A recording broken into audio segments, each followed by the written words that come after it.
Ravi de vous retrouver. Bienvenue à vous toutes et tous dans ce nouveau cycle de formation Espace Sattva. Et c'est avec beaucoup d'enthousiasme que nous vous retrouvons ce soir avec Rachel.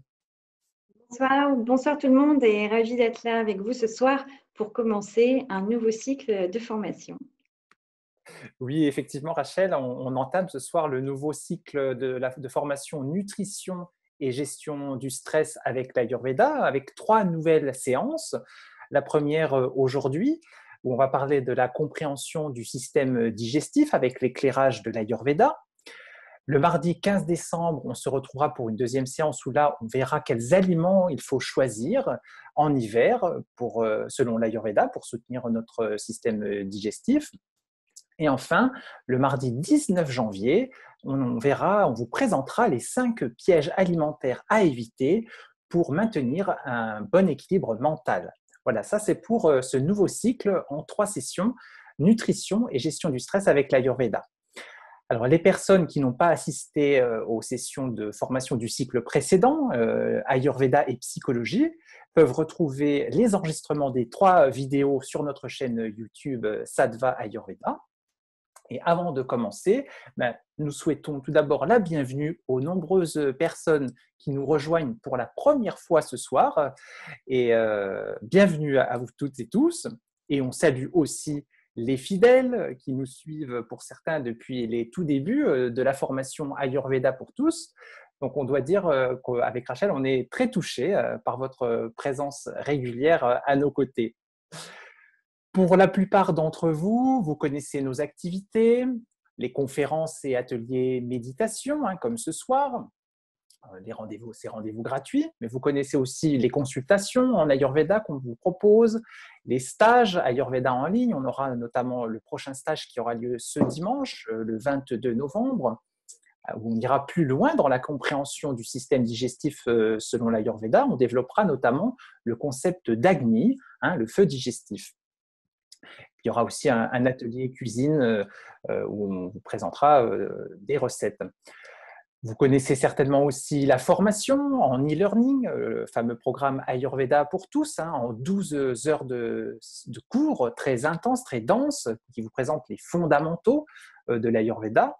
Et enfin, la séance de yoga de 30 minutes, séance de yoga guidée, qui comprend vraiment l'essentiel de ce dont on a besoin pour une pratique quotidienne avec salutation au soleil, exercice de respiration, un petit temps de méditation et la relaxation. Voilà, donc on pense qu'en cette période de confinement, c'est peut-être certainement un moment bien propice pour la mise en place d'une pratique. Donc, si ça vous intéresse, vous pouvez retrouver tous les détails sur notre site internet sattva-ayurveda.fr. Et en parlant du confinement, on a justement une petite surprise pour vous ce soir. Donc, restez bien avec nous jusqu'au bout pour ne pas manquer l'annonce qui aura lieu tout à l'heure. Par rapport au déroulé de la séance, comme d'habitude, les 40 premières minutes seront consacrées à la présentation du thème, c'est-à-dire ce soir comprendre le système digestif avec l'éclairage de l'Ayurveda. On vous propose 3 parties. D'abord, on fera un focus sur l'importance de la digestion et ses différentes étapes en faisant le lien avec les 3 doshas, Vata, Pitta et Kapha. Ensuite, on abordera le rôle du microbiote dans le processus digestif. Et enfin, on va terminer en vous présentant des conseils pratiques pour soutenir une bonne digestion. Ça sera la 3e partie. Et dans un deuxième temps, on ouvrira un temps d'échange et de questions-réponses d'une vingtaine de minutes. Et donc, avant d'entrer dans le vif du sujet, je souhaite faire un petit rappel technique aussi concernant le déroulement de la conférence. On vous demande de bien vouloir désactiver les micros pendant la présentation pour permettre une écoute la plus agréable possible. Et ensuite, au moment du temps d'échange, vous aurez la possibilité de demander la parole à l'aide de la petite main virtuelle, une petite main que vous pourrez retrouver dans la barre de menu de Zoom, là, qui se trouve tout en bas. Vous avez un onglet qui s'appelle Participants. Vous cliquez sur l'onglet Participants et là, vous devez retrouver une petite main bleue en bas à gauche de l'écran. Donc, lorsque vous souhaiterez demander la parole tout à l'heure pendant le temps d'échange, il vous suffit de cliquer sur cette petite main bleue. Voilà, donc je laisse maintenant la parole à Rachel qui va introduire la séance avec, comme d'habitude, avec la prière universelle Sarve Bhavantu Sukhina. Merci Kevin. Alors, on va vous partager l'écran. Vous pourrez comme ça suivre le mantra pour les personnes qui le découvrent.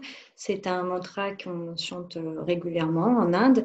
C'est une prière universelle où on souhaite simplement le bonheur à tous les êtres qui nous entourent et puis aussi à nous-mêmes puisque nous faisons partie aussi de tous ces êtres-là. Que tout le monde voit les choses de manière positive et que tout le monde soit en bonne santé. C'est toujours bien, le chant des mantras a vraiment une influence bénéfique sur le cerveau, sur l'état général. Donc, c'est vraiment quelque chose qu'on vous encourage à pratiquer. Voilà. Alors, je partage.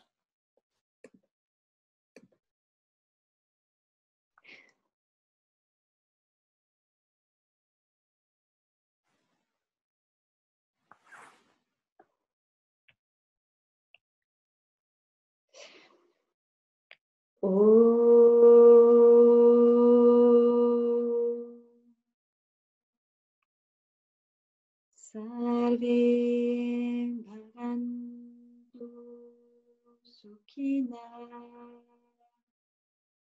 Sarve Santu Niranaya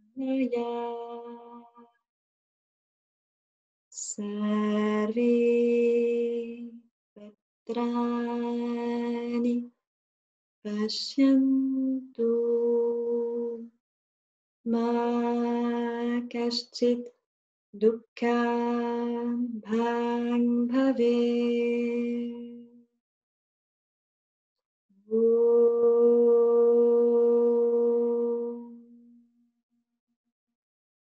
Shanti, Shanti,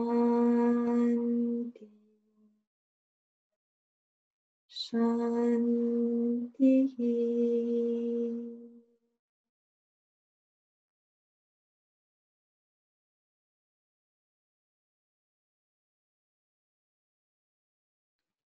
Merci Rachel.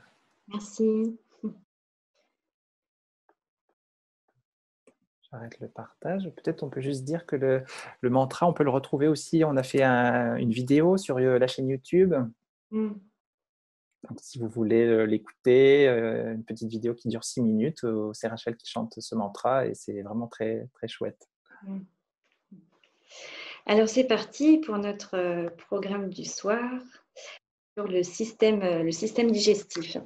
On va étudier aujourd'hui le système digestif du point de vue de l'Ayurveda, puis on va essayer de comprendre comment les 3 doshas interagissent dans chacune des étapes de cette digestion. En Ayurveda, la digestion est très, très importante. Pourquoi ? Simplement parce que nous sommes le fruit de ce que nous ingérons et aussi de ce que nous assimilons.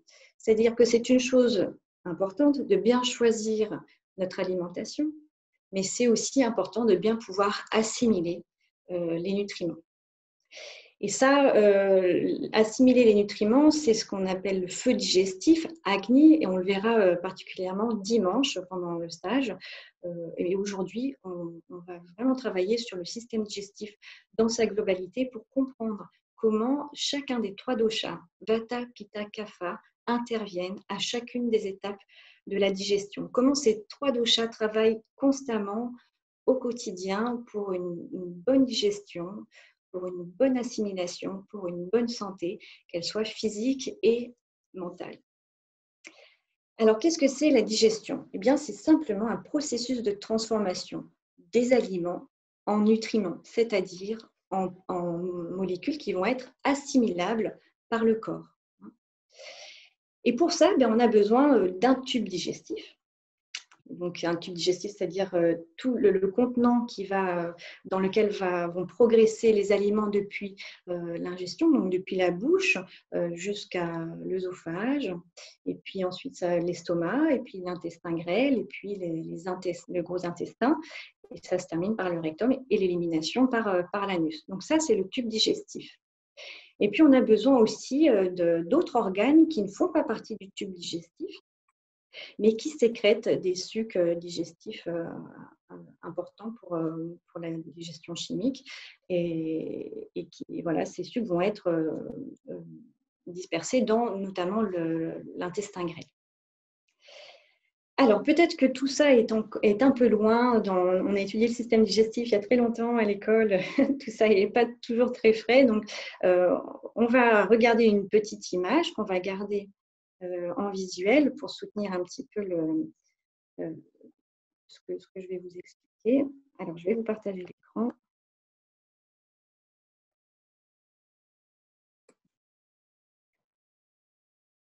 Voilà.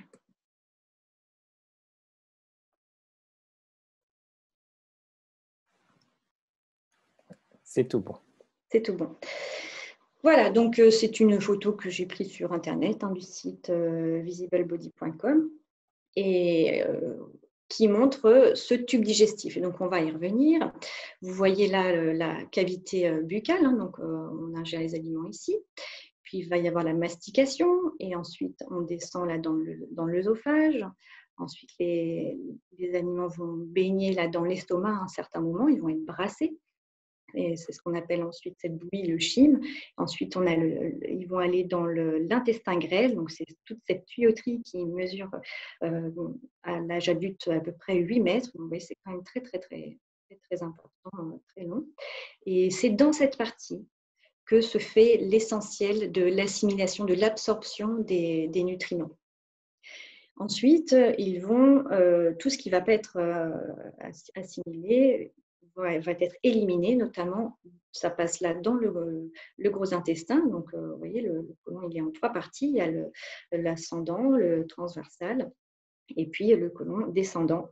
Et donc, ça se termine par le rectum et puis par l'anus. Donc voilà, c'est plus facile quand on le voit. Et puis vous voyez, donc je vous ai parlé des glandes annexes. Il y a la vésicule biliaire qui, en fait, le foie va produire la bile qui va être stockée dans la vésicule biliaire, et la bile va être déversée dans l'intestin grêle pour digérer. Et puis vous avez derrière là le pancréas, voilà, qui va sécréter les sucs pancréatiques, toujours dans l'intestin grêle. Voilà. Alors, maintenant qu'on a une meilleure vision de ce système digestif, on va essayer de comprendre comment les 3 doshas, Vata, Pitta, Kapha, interviennent dans cette digestion, à quoi ils nous servent et qu'est-ce qui se passe lorsqu'il y a un déséquilibre. Vata, Pitta, Kapha, ce sont les 3 bioénergies. En fait, c'est une organisation des éléments entre eux. Vous savez que tout est fait autour de nous des 5 éléments, dont nous-mêmes, notre corps et notre mental. Ces 5 éléments, on les connaît. Donc, il y a l'espace, qu'on appelle aussi l'éther, qui est très important, puisque sans espace, il n'y a pas de contenant, donc il n'y a pas de matière. Donc, c'est un élément très, très important et c'est le plus subtil. Ensuite, on descend un peu plus dans la densité. On a l'élément air qui permet le… Vous m'entendez? Oui. D'accord. Excusez-moi.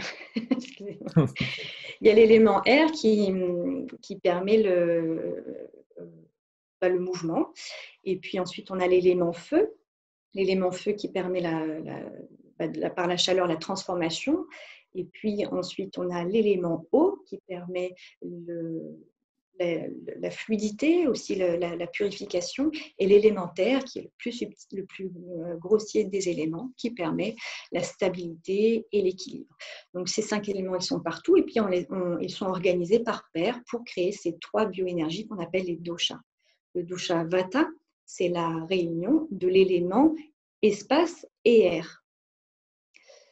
Le dosha Pitta, c'est la réunion de l'élément feu et eau. Et l'élément Kapha, le dosha Kapha, c'est la réunion de l'élément eau et terre. Voilà, une petite introduction en 2 minutes. Le dosha Vata, il a comme c'est l'air et l'espace, on peut imaginer les qualités qu'il peut avoir. Donc, c'est des qualités comme le vent, vous voyez, de sécheresse, de mouvement, de froid, de rugosité, c'est aussi la subtilité, tout ce qui est très, très léger, puisque l'éther, c'est très, très, très subtil. Et ça, c'est des qualités qu'on retrouve dans un sloka qui est très connu dans l'Ayurveda pour définir Vata et qui fait ceci. Tatra ruksho ragoshitaha kara suksmascharo niraha. Et donc, il reprend l'ensemble de ces caractéristiques dont je vous ai parlé juste avant. Eh bien, à quoi sert ce dosha Vata? C'est l'énergie cinétique, c'est le mouvement, gardez bien ça en tête. Alors, à quoi il va nous servir dans la digestion? Eh bien, si on continue avec notre petit schéma, en fait, il va permettre le mouvement des aliments dans le tube digestif. C'est lui qui va permettre que ça aille dans le bon sens. Donc, il est quelque part responsable du bon fonctionnement du système digestif, au niveau du process, mais aussi de la contraction, ce qui va permettre de malaxer aussi, notamment dans l'estomac, les aliments. Et donc, en fait, le dosha vata, il est essentiellement responsable de ce qu'on appelle la digestion mécanique. Donc, la mastication. Ensuite, ici, dans l'œsophage, il y a des microcontractions qui permettent que les aliments glissent jusqu'à l'estomac. Dans la membrane de l'estomac, il y a aussi des muscles qui permettent ce brassage du chyme. Et puis aussi, dans les intestins, il y a ce qu'on appelle les mouvements péristaltiques qui permettent, par des contractions, de pousser les aliments tout au long de cette longue tuyauterie jusqu'à son élimination. Quand le dosha vata est déséquilibré, eh bien, on peut imaginer ce que ça produit. Le mouvement est déséquilibré, il ne fonctionne plus très bien. Donc, ça va être de l'irrégularité, ça peut être parfois, ça va soit aller très vite, du coup, l'assimilation va se faire de manière inappropriée, ou alors ça va stagner, ça va créer de la constipation avec cette qualité de sécheresse que le dosha vata a. Donc la constipation, mais c'est aussi l'air. Donc, quand on a des ballonnements, eh bien, c'est aussi signe ça peut être signe d'un déséquilibre de vata également.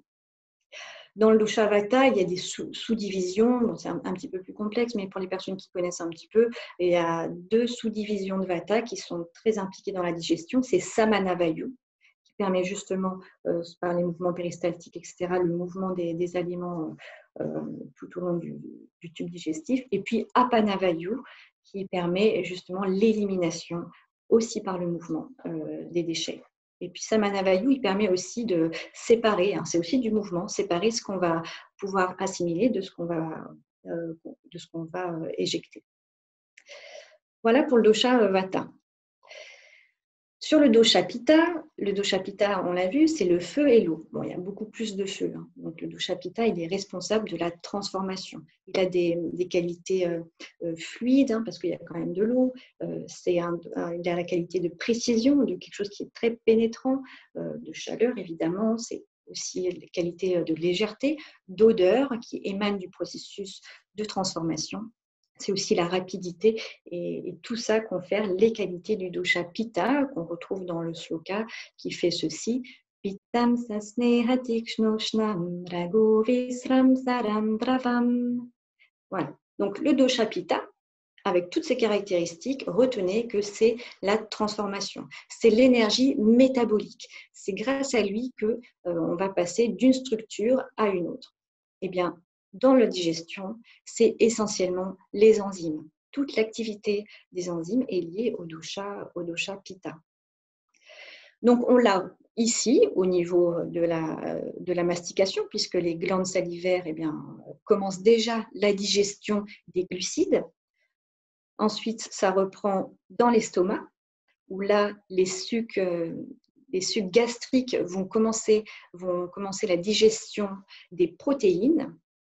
Et puis ensuite, dans l'intestin grêle, par les sucs intestinaux, mais aussi, on l'a vu, par la bile et puis les sucs pancréatiques. Là, il va y avoir la digestion des glucides, des protéines et des lipides. Voilà, donc tout ça est vraiment lié au dosha pitta. Quand le dosha pitta est déséquilibré, alors il y a 2 possibilités, ou pitta est en excès ou en insuffisance. S'il est en excès, ça provoque une surchauffe de l'organisme. Du coup, ça peut créer des brûlures, notamment de la paroi de l'estomac, donc des ulcères. Ça peut créer des diarrhées avec des problèmes d'inflammation. Donc voilà, on a tout un tas de problématiques qui peuvent opérer. Si le feu est bas, en insuffisance, eh ben, ça fait des problèmes de digestion un peu plus lents. Voilà, le processus est un peu plus difficile. Voilà pour le dosha pitta, et le sous-dosha très impliqué dans la digestion. Le sous-dosha pitta, c'est Pachaka pitta, qui soutient un peu tout le feu aussi de l'organisme. Le feu digestif, on le verra vraiment dans le détail dimanche, hein, mais c'est aussi une part très, très importante. Et puis on termine avec le dosha kapha, donc qui est la réunion de l'élément eau et terre. Et ce dosha kapha, eh bien, il a des qualités, on peut imaginer, de stabilité, de lenteur, de lourdeur, de viscosité, d'humidité. Hein, voilà, tout ça, c'est vraiment les caractéristiques du dosha kapha. Et le sloka fait comme ceci. Snigdha shito gurur manda shrakshno mrisnastira kabaha. Et donc, qui énonce toutes ces qualités que je viens de vous énoncer. Donc, le dosha kapha, il est responsable de l'équilibre, de la stabilité. C'est l'énergie homéostatique. Dans la digestion, à quoi il va servir? Eh bien, comme il y a l'élément eau, c'est tout ce qui va être hydratation. Donc ici, au niveau de la mastication, la salive, le dosha kapha est très impliqué parce que s'il n'y avait pas d'eau, s'il n'y avait pas cette humidité, on ne pourrait pas ramollir les aliments. Donc on a ici une importance du dosha kapha. Puis dans l'estomac, hein, il y a tous les sucs gastriques qui baignent dans la fluidité. Donc ça aussi, c'est l'implication du dosha kapha qui permet vraiment la liquéfaction, hein, des parties dures du bol alimentaire. Et puis également dans la continuité du tube digestif. Et aussi le dosha kapha qui est lié à l'équilibre, l'homéostasie. Vous savez que le pancréas, il sécrète l'insuline. L'insuline, c'est ce qui permet de réguler le taux de sucre dans le sang. Et bien ça, c'est une fonction aussi de kapha, de gérer l'équilibre dans le corps. Hein, il y a quand même comme ça des signaux d'alarme quand l'équilibre n'est plus là. Donc quand le dosha kapha est endommagé et déséquilibré, ben ça provoque de la lourdeur, de la lenteur dans la digestion, de la difficulté à assimiler les aliments. Ça provoque un excès de salive aussi qui peut être fort désagréable. Voilà, donc il y a tout un tas de problèmes qui peuvent apparaître quand on a un problème, un déséquilibre de kapha. Voilà, donc je vais arrêter le partage. On est fini pour ce petit schéma. J'espère que ça vous a donné une idée assez claire de l'implication des 3 doshas dans la digestion. Et quand on a une digestion qui ne se passe pas bien, il y a quelques signes comme ça qui peuvent nous alerter. Qu'est-ce que c'est? Quels sont ces signes? Eh bien, quand on digère mal, on crée des toxines, hein, c'est ce qu'on appelle ama, et ça, on le verra dimanche. Et ben, il y a des petits signes, voilà, qui peuvent vous donner des pistes sur si effectivement votre digestion est bonne ou pas. C'est notamment, vous savez, quand on a un dépôt sur la langue, notamment le matin, s'il est vraiment dense, ben, c'est signe peut-être d'une accumulation de toxines et donc d'un problème peut-être dans le feu digestif. Quand on a des selles qui ont une couleur un peu anormale, comme soit elles sont trop sombres ou trop jaunes ou trop blanches. Les signes de mauvaise haleine aussi, c'est un signe d'une mauvaise digestion, une fatigue générale. Quand on somnole après un repas aussi, c'est signe d'une digestion qui ne se passe pas au mieux. Et quand on a une perte d'appétit ou des maux de tête, c'est aussi signe des signes qui sont liés à des problèmes digestifs. Et puis l'irritabilité, la dépression, les sautes d'humeur, tout ça peuvent aussi être un signe de mauvaise digestion. Donc ça peut vous étonner et ça fait la transition avec la deuxième partie qui est le microbiote. Car effectivement, le microbiote qui loge dans les intestins et plus particulièrement dans le gros intestin, eh bien, c'est un écosystème de micro-organismes qui a une véritable influence sur notre humeur. Mais on va voir un petit peu plus ça dans le détail. Alors, le microbiote, qu'est-ce que c'est? C'est des micro-organismes comme des virus, des bactéries, des champignons. Et tout cet écosystème est énorme dans notre intestin. Il pèse 2 kilos à peu près. Donc, on a 2 kilos de micro-organismes dans notre intestin. C'est plus lourd que notre cerveau. Vous voyez, c'est quand même assez conséquent.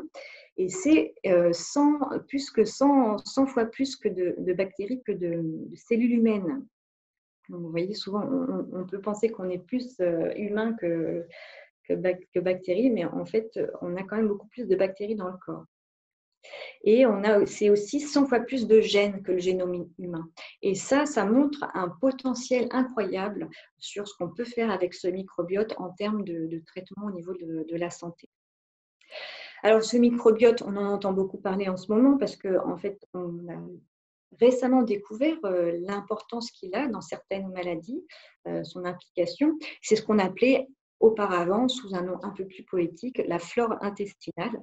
Et on a changé de nom. Pourquoi? Parce qu'on s'est rendu compte que cet écosystème est en fait un organe à part entière. C'est un organe à part entière. Ce n'est pas juste une petite flore comme on en a dans le nez ou dans le vagin pour les femmes. Voilà, donc on a vraiment là un organe à part entière qui a des fonctions très, très, très importantes dans l'organisme. Quelles sont ses fonctions? La première chose, c'est qu'il digère certains aliments qui n'ont pas été digérés auparavant, notamment les fibres. Ensuite, il fait une barrière contre les micro-organismes pathogènes. Donc, il va lutter, s'il y a des bactéries qui sont néfastes, il va les éliminer. Ce microbiote, il va aussi fabriquer des vitamines que nous ne fabriquons pas de nous-mêmes, notamment la vitamine K, la vitamine B12 et la vitamine B8 aussi. Le microbiote stimule le système immunitaire et ça c'est très important, surtout dans notre période actuelle, voilà, où il faut vraiment prendre soin de notre système immunitaire. Donc, comment faire? En prenant soin premièrement de notre microbiote.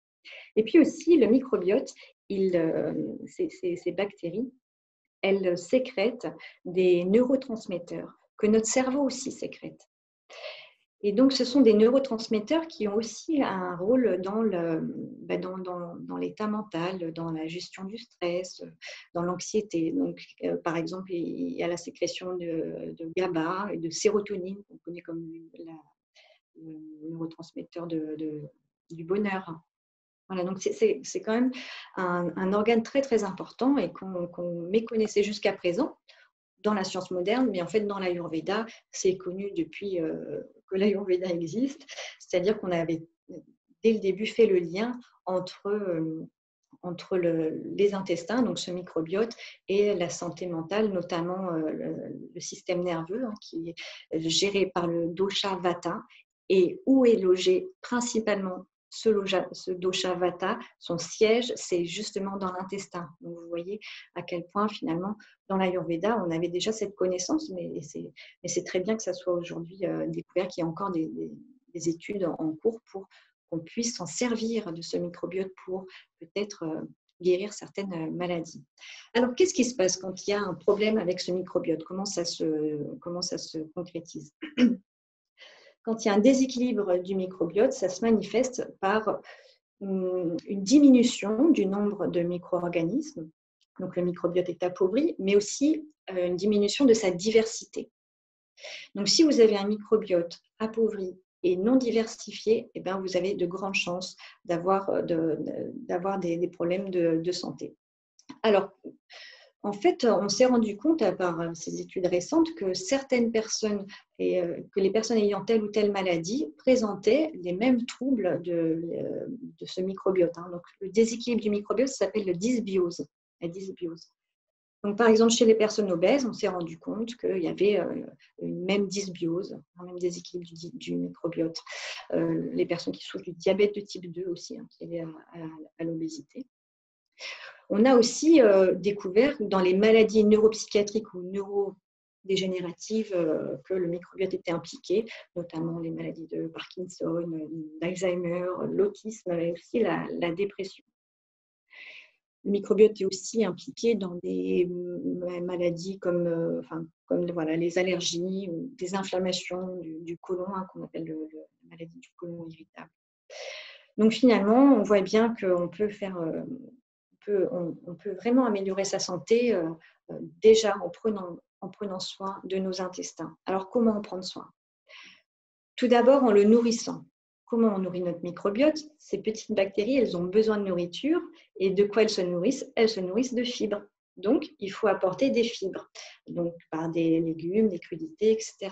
Mais il se nourrit aussi de polyphénols, ce sont les antioxydants. Donc, favoriser aussi une alimentation qui est riche en antioxydants. Donc, fibres, antioxydants, donc légumes, crudités, oméga 3, légumineuses, excellentes pour le microbiote.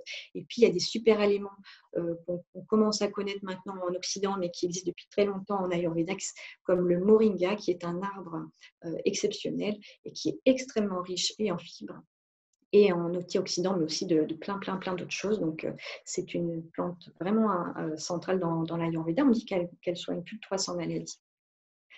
Donc ça, c'est pour nourrir le microbiote. Et puis, on peut aussi le peupler, ce microbiote, apporter une diversité de bactéries. Par quoi? C'est ce qu'on appelle les probiotiques. Et là, on le retrouve dans les produits fermentés comme le yaourt, comme le kéfir, la kombucha, pour ceux qui connaissent. Mais il y a aussi les probiotiques pharmaceutiques qu'on peut vous prescrire dans certains traitements. Et il y a des études actuelles sur la transplantation fécale qui permettraient de transplanter en fait un microbiote sain sur un microbiote qui est en dysbiose pour pouvoir améliorer l'état de santé de la personne. Mais bon, tout ça est encore très, très fragile et encore à l'étude. Et puis l'autre chose, c'est qu'on peut le stimuler, ce microbiote, par l'activité sportive. On s'est rendu compte que les personnes qui pratiquent du sport régulièrement ont une plus grande variété de bactéries. Donc ça aussi, c'est un moyen de bien prendre soin de notre microbiote.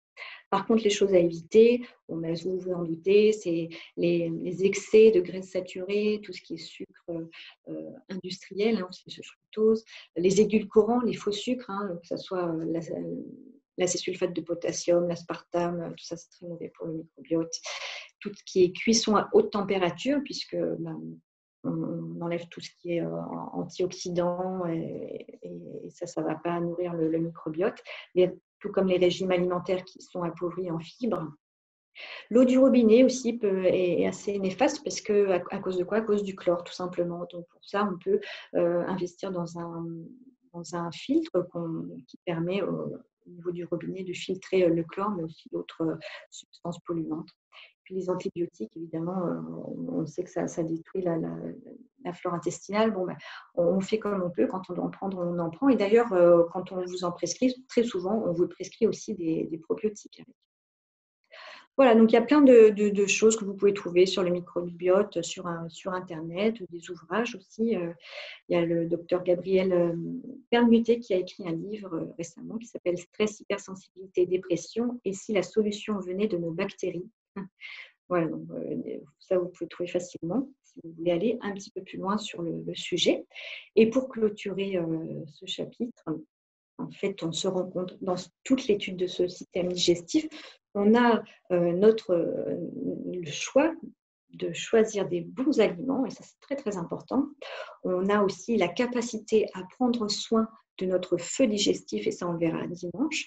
Et puis on veut aussi avoir une bonne hygiène de vie en général, et ça je laisse Kevin prendre la relève pour nous donner des conseils ayurvédiques bons pour tout le monde, pour avoir un bon système digestif. Oui, merci beaucoup Rachel pour cette super présentation. Le microbiote, c'est quelque chose d'extrêmement fascinant, on voit. Et donc effectivement, on va voir ensemble quels conseils quelles recommandations alimentaires et quelles actions simples je peux mettre en place au quotidien pour soutenir ma bonne digestion.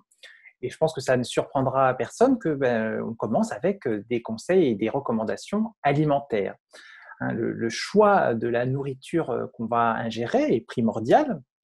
Alors, quelle est cette nourriture? De manière générale et pour toutes les constitutions, il est recommandé de manger de la nourriture fraîche.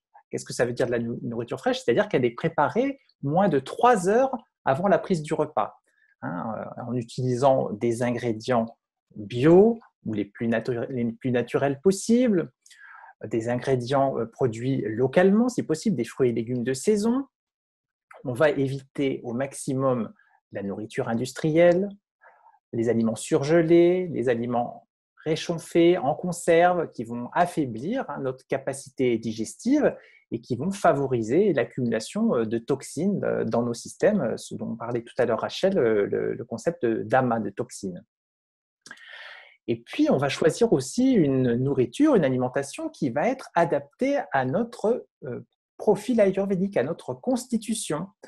Donc, pour les personnes qui vont être de dominante Vata, on va aller plutôt vers du chaud, du gras, des aliments nourrissants, des épices chauffantes. On va aussi pouvoir manger des crudités, mais en quantité très modérée.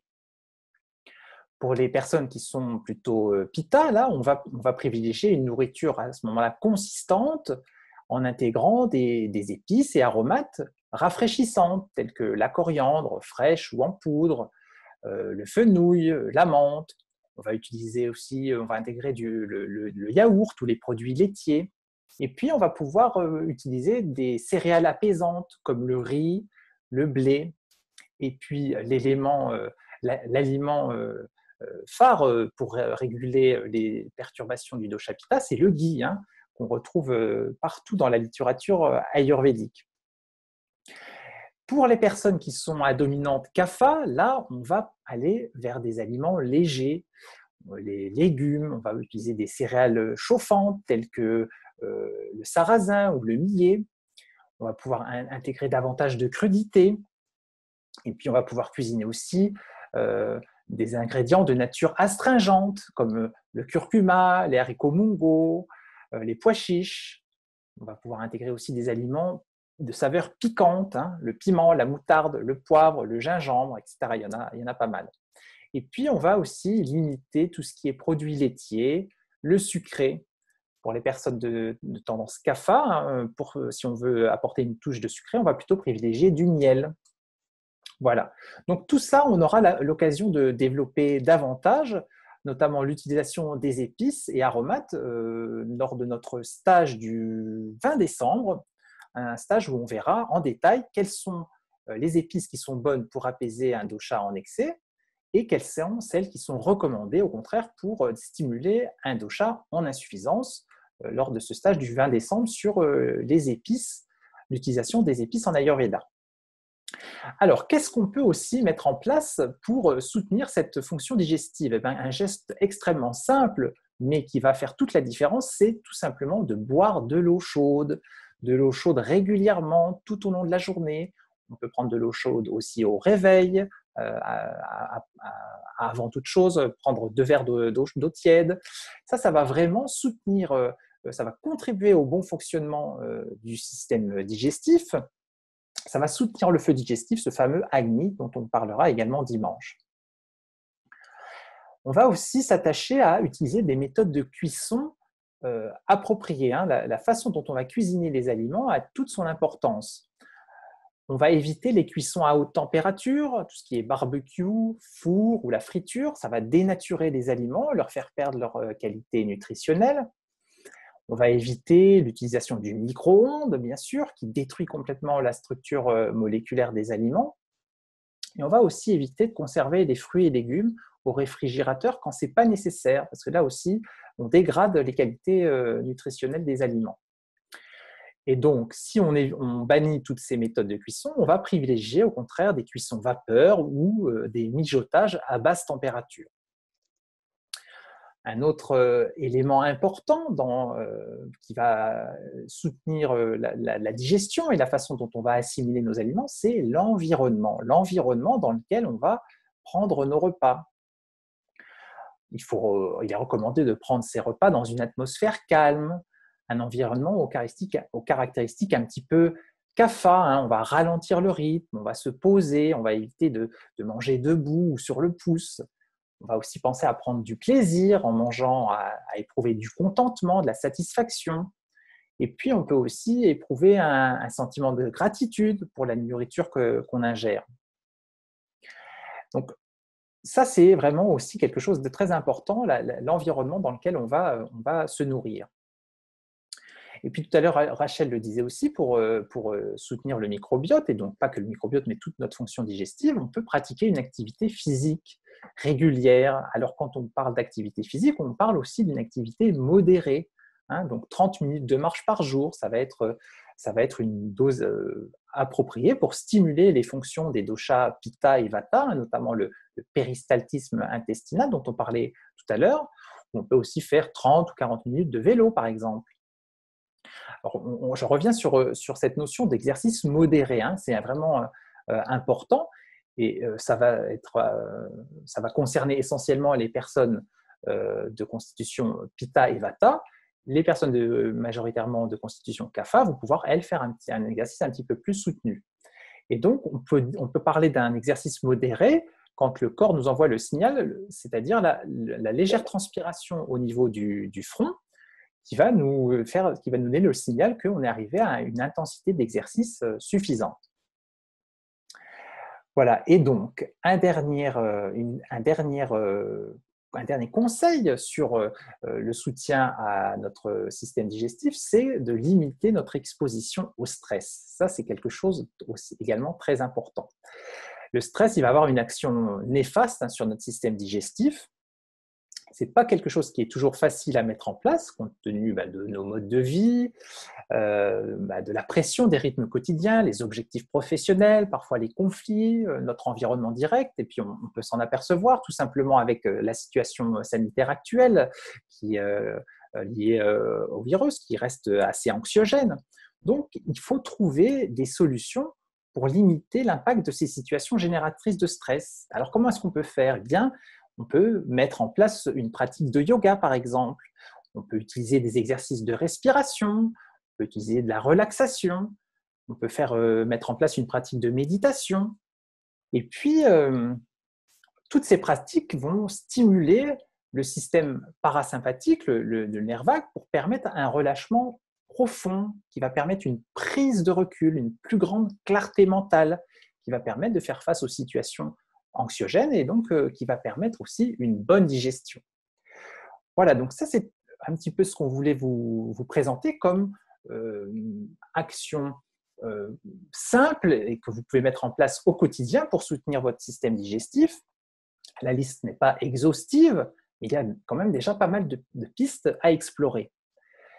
Et vous allez nous dire, ben oui, c'est pas toujours évident d'identifier toutes ces situations, de prendre le recul suffisant pour comprendre les mécanismes qui se produisent en nous, qui sont aussi variables en fonction de nos constitutions qui sont toutes différentes. Du coup, c'est important de pouvoir aussi bénéficier d'un accompagnement, d'être soutenu, d'être guidé, de recevoir les conseils appropriés à sa constitution, pour s'assurer qu'on va dans la bonne direction. Donc là, c'est ce qu'on vous propose lors des consultations individuelles qu'on a commencé à faire avec Rachel. Et on peut aller plus loin au cours de ces consultations. On peut vraiment effectuer avec vous un travail sur mesure. Alors tout à l'heure, au début de la séance, on vous annonçait une petite surprise. Eh bien, avec Rachel, on a pensé qu'en cette période de confinement, on allait vous donner un coup de pouce pour vous aider à prendre soin de vous et puis aller mieux avec l'Ayurveda. C'est pourquoi on a pris la décision de faire bénéficier tous les participants à la séance de ce soir d'une remise, une remise de 20 € sur votre prochaine consultation. Voilà, ça fait une consultation à 40 € au lieu de 60 €. On vous fait parvenir dès demain par email un code de réduction que vous pouvez utiliser lors de votre prochaine réservation, et ce jusqu'au 15 septembre. Voilà, vous pouvez regarder les réservations sur notre site internet sadva-ayurveda.fr, et on en a terminé avec notre partie de présentation, et on va pouvoir entrer dans le temps de questions-réponses. Donc, si vous souhaitez poser des questions ou faire un commentaire, eh bien, vous pouvez lever la main virtuelle que vous retrouvez dans l'onglet Participants, et on sera heureux avec Rachel de pouvoir répondre à vos questions. Merci Kevin. Alors, y a-t-il des personnes qui souhaitent poser une question suite à ce dont on vient de parler sur le... Sandra, je vois. Alors,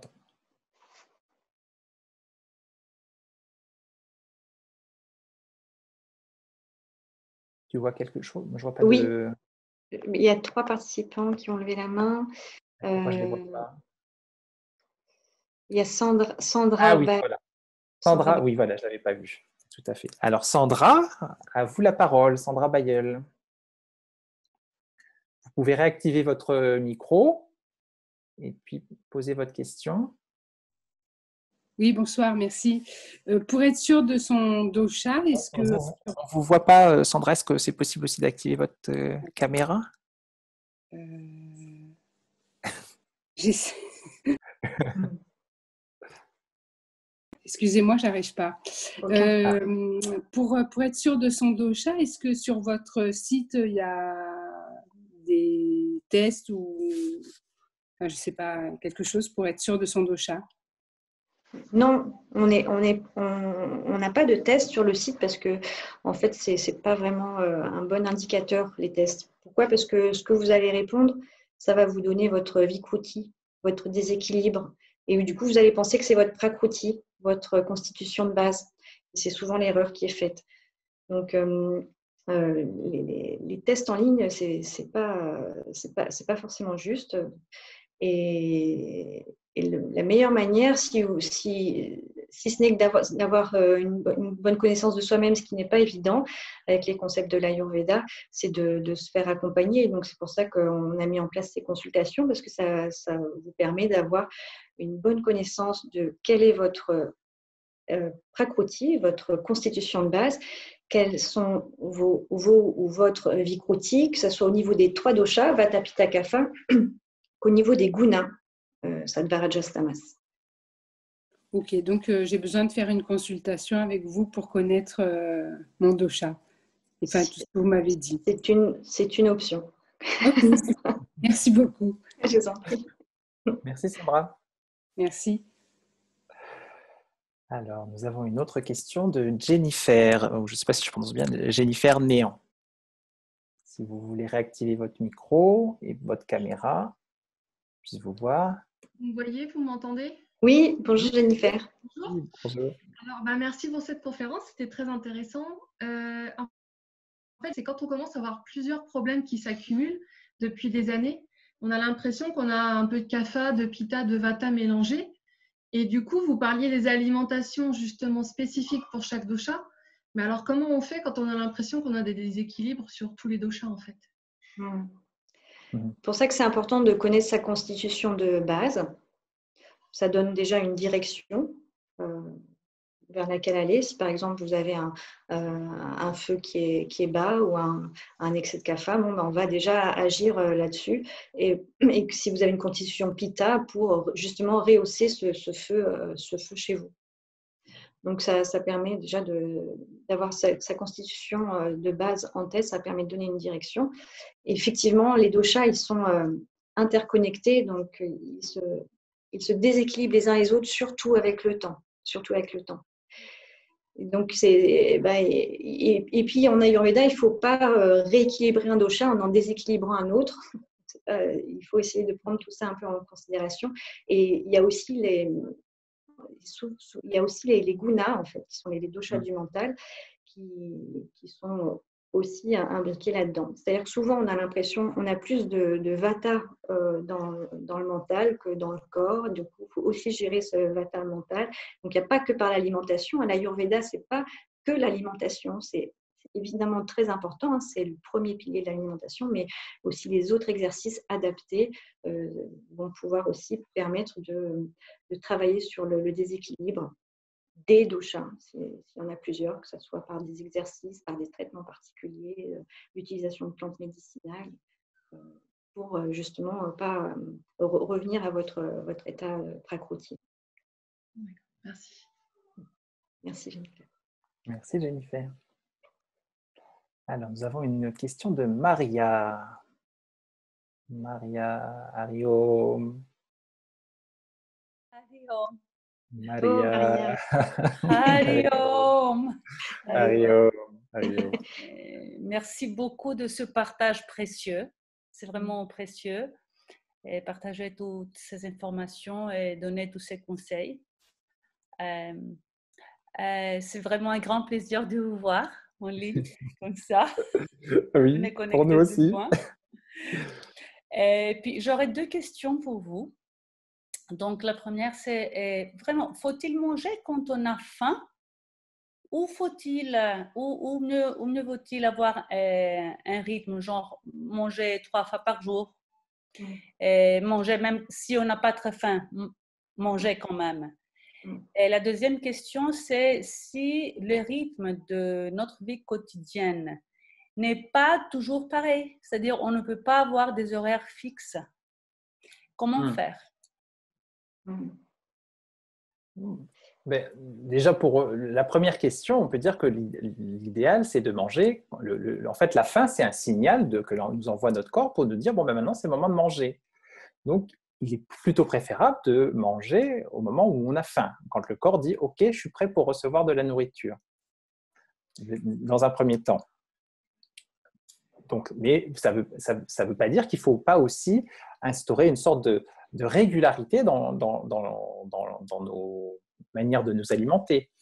Donc, quand on n'a pas faim au moment où on est censé avoir faim, par exemple, on sait que le feu digestif il est plus fort de 10h à 14h, donc c'est vraiment la période où on est censé manger. Si on n'a pas faim à ce moment-là, c'est qu'il y a quelque part un déséquilibre est créé, est installé. Ou alors, peut-être parce qu'on a pris un déjeuner, on a pris un petit déjeuner conséquent. Donc, c'est toujours du cas par cas. Idéalement, on mange plutôt quand on a faim. Après, si on n'a pas faim, on se pose la question, pourquoi est-ce qu'on n'a pas faim? Est-ce que c'est parce que j'ai beaucoup mangé avant ou est-ce que c'est parce que peut-être ma digestion est perturbée? Donc là, il y a ça aussi à étudier. Okay. Et après, ça va dépendre aussi des constitutions. Pour les personnes de constitution Vata, on sait qu'elles ont intérêt à créer vraiment un rythme alimentaire. Parce qu'elles ont tendance à avoir une digestion un petit peu perturbée. Donc, il va falloir vraiment qu'elles s'attachent à avoir une alimentation très, très, très réglée en termes de timing. Okay. Et pour les personnes Pitta, c'est autrement. Pour les personnes Kapha, elles vont avoir plus facile à sauter un repas. Par exemple, les personnes Kapha, elles peuvent manger. Oui. Pour les personnes Pitta? Pour les Pitta?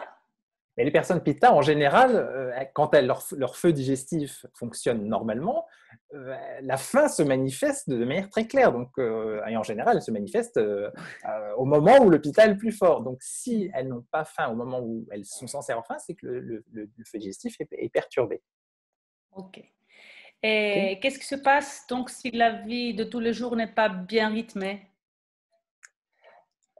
Par son emploi surtout. Il y a des gens qui n'ont pas des heures de travail fixes, par exemple. Là, il faut faire.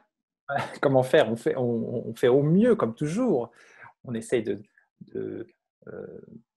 alors, expliquer quand c'est pas fixe, c'est-à-dire que c'est. Je veux dire, par exemple. Ouais, ça veut dire que les horaires du travail peuvent être tels que même si la personne a faim, ne peut pas manger, elle doit attendre plus tard, ou vice-versa, par exemple. Et c'est pas tous les jours les mêmes horaires, par exemple. Il y a des gens qui travaillent, il y a des horaires différents chaque jour. Ça existe. Ça existe. Et donc, comment faire? Avoir quelque chose sur soi comment faire? Oui, vas-y Rachel, je pense que ça c'est... il faut. En fait, c'est vraiment en fonction de la situation. C'est vrai que de manger régulièrement, c'est important.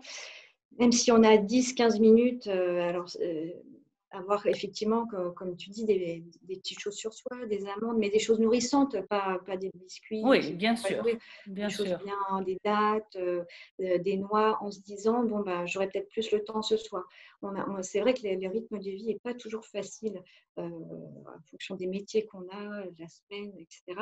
Ouais. L'important, c'est au plus possible de se dire au moins une fois par jour, je garde un repas sain, cuisiné avec des aliments frais.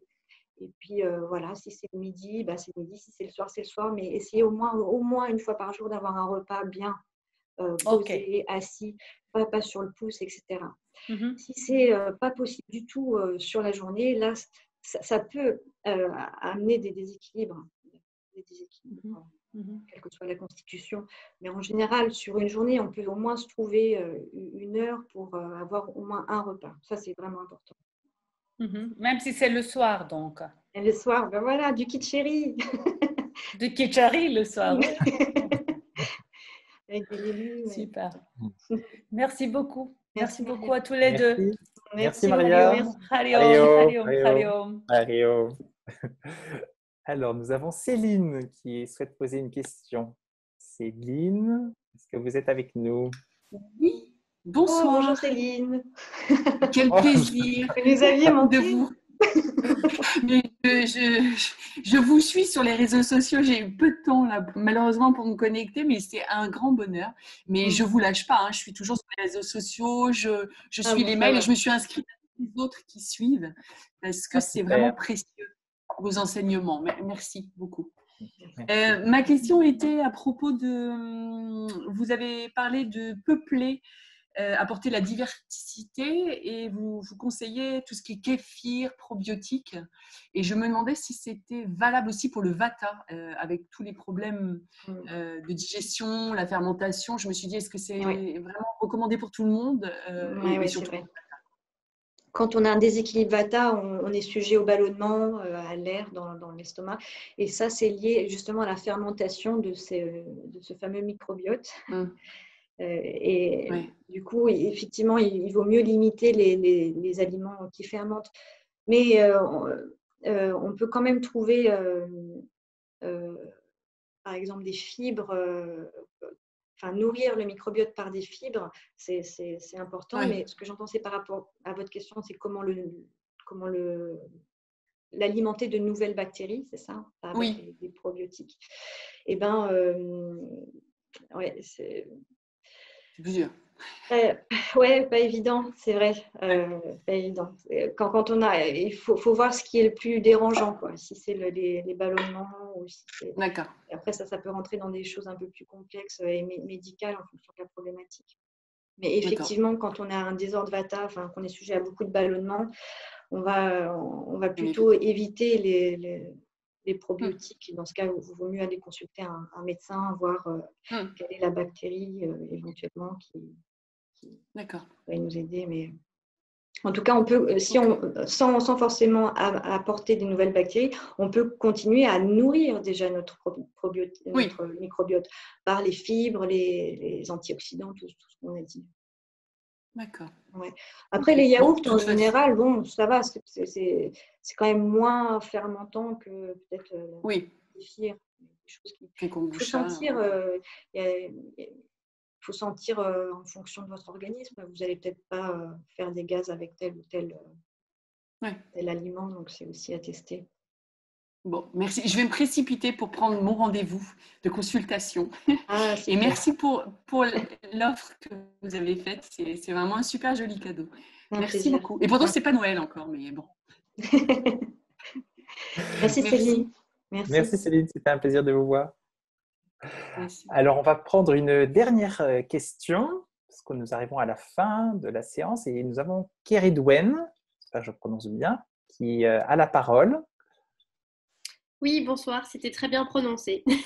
Super. Je tenais à vous remercier quand même pour tous vos enseignements. Ce n'est pas le premier que je suis et je suis ravie à chaque fois de vous retrouver.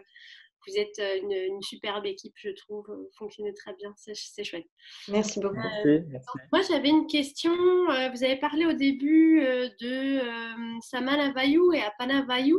Je n'ai pas très bien compris leur implication dans la digestion et c'est bien des sous-doshas, c'est ça que vous avez dit? Oui. Okay.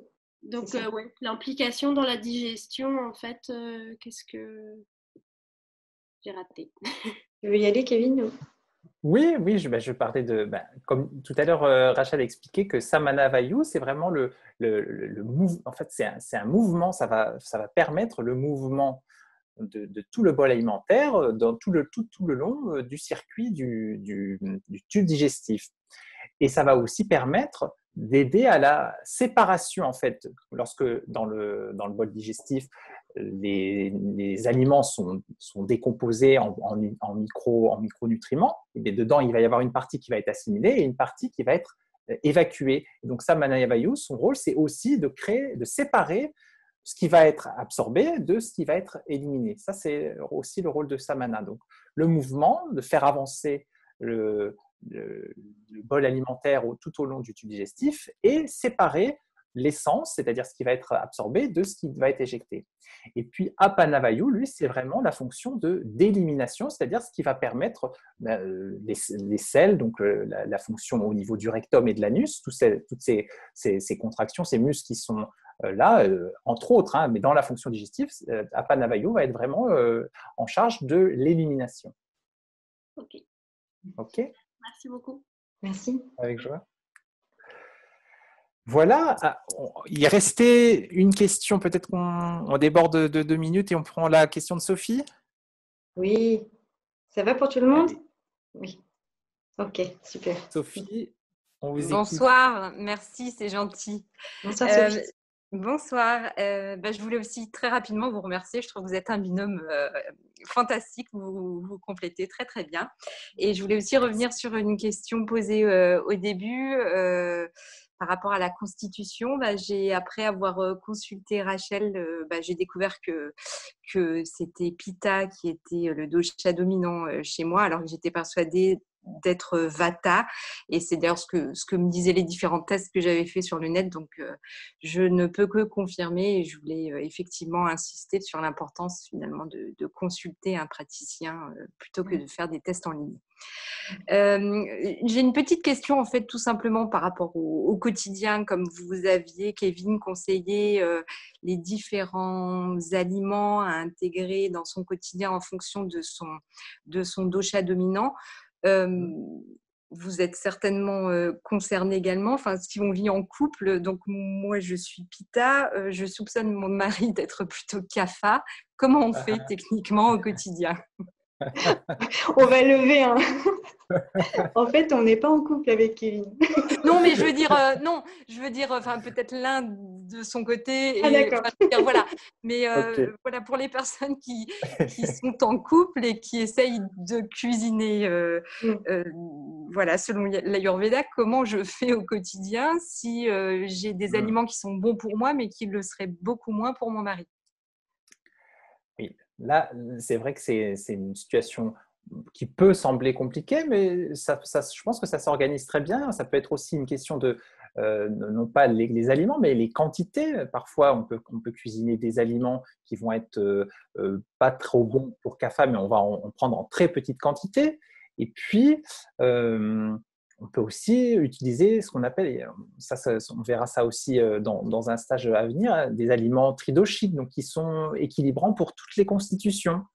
Vous avez le haricot mungo, par exemple, c'est une lentille qu'on utilise beaucoup en Ayurveda qui est bonne pour vraiment les 3 constitutions. Elle va équilibrer. Donc voilà, on peut composer des repas qui vont utiliser des aliments tridoshiques, et puis on va aussi jouer sur les quantités. Et puis on peut aussi faire des petits plats aussi. Par exemple, j'ai rien qui me vient en tête, mais vous pouvez ajouter un petit peu. Une personne de Kapha, on va plutôt éviter de prendre du yaourt, mais pour une personne Pitta, elle va pouvoir intégrer du yaourt dans son repas. Ce genre de choses, c'est jouer un petit peu. Mais le plat principal, on peut parfaitement cuisiner. En utilisant certains ingrédients, on peut parfaitement cuisiner pour des constitutions qui sont un peu antinomiques, entre guillemets. D'accord.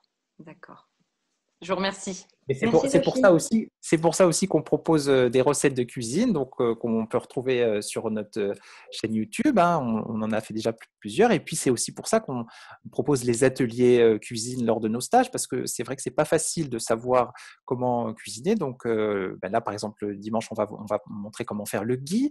Et puis on va montrer aussi comment utiliser certaines épices. Voilà, donc tout ça, on ne peut pas le résumer comme ça en 2 minutes. Voilà. Oui, bien sûr, bien sûr. Je vous remercie. Mais je vous en prie. À bientôt, Sophie. À bientôt. Voilà, mais je crois qu'on est arrivé au bout de notre séance. On va Oui. terminer avec Sarve Bhavantu. Je vais repartager l'écran.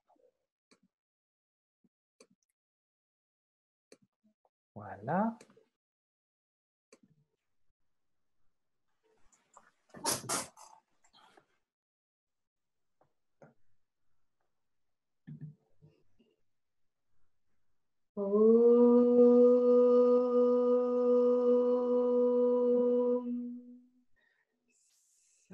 Sarve bhavantu sukhina sarve santu niramaya sarve bhadrani pashyantu ma kaschit dukkha bhag bhavet. Om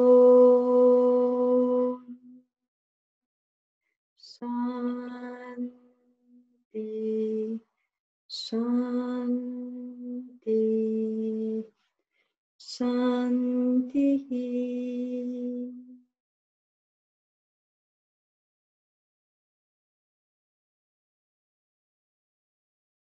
Merci, Rachel.